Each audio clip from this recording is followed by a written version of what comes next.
Hey guys, welcome back. It is time to write.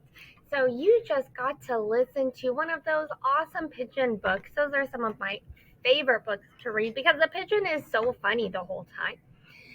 So, if you noticed in the pigeon book, you had all these weird circle bubbles by the pigeon. Those are called captions. That's where the character in the book is talking, maybe to you, the reader, or sometimes someone else that's inside the book. We can see lots of captions in lots of different books that we may read, but our pigeon books are very popular and we see lots of speech bubbles in those. So today we are going to practice writing our own speech bubbles. That's going to be so much fun and so cool. So I am going to turn it around to my page and show you how we could do that.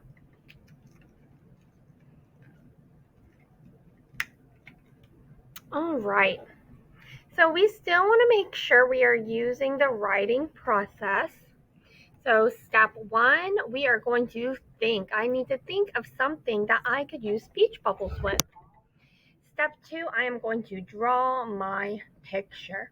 Now, in these stories we're writing, they don't have to be true. It doesn't have to have happened to you. It doesn't have to be something that could really happen. So I have an idea. I'm going to draw myself.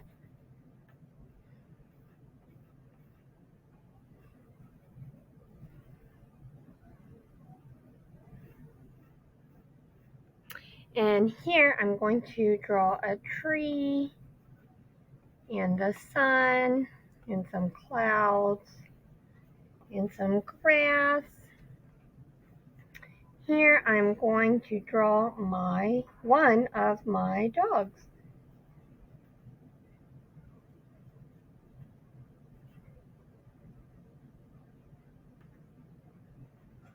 All right, so step three, I need to label everything.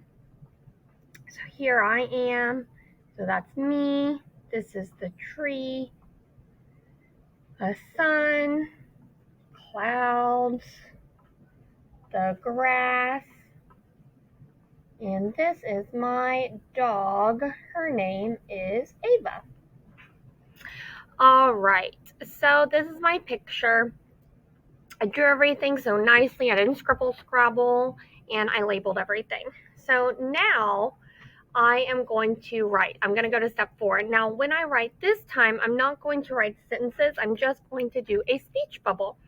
So both characters don't have to have speech bubbles. They can both be talking to each other, or maybe one of them has a speech bubble.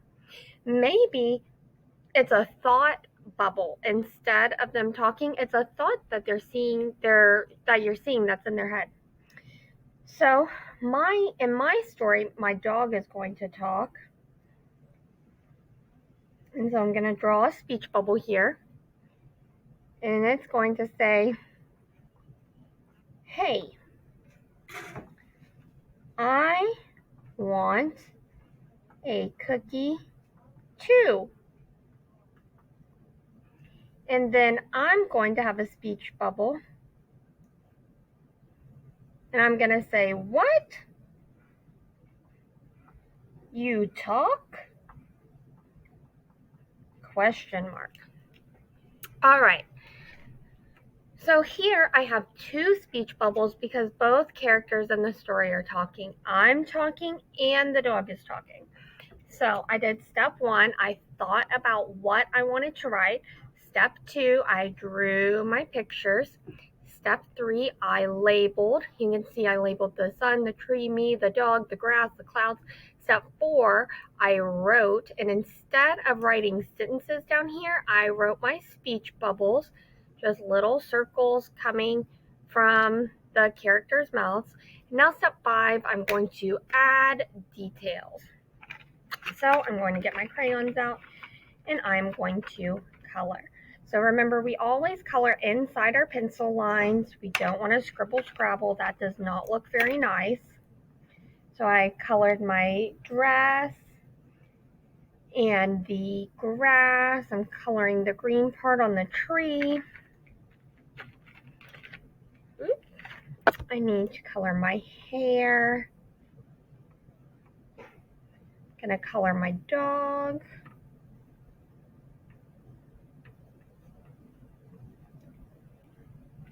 I need to color the sun.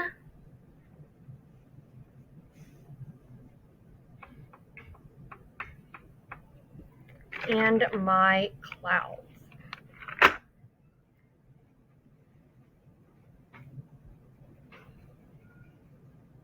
All right, and then I could flip my page over and we could hear more of my story using the speech bubbles. So maybe my dog Ava is gonna say, I've always talked, and I'm gonna say, hey, that's pretty cool.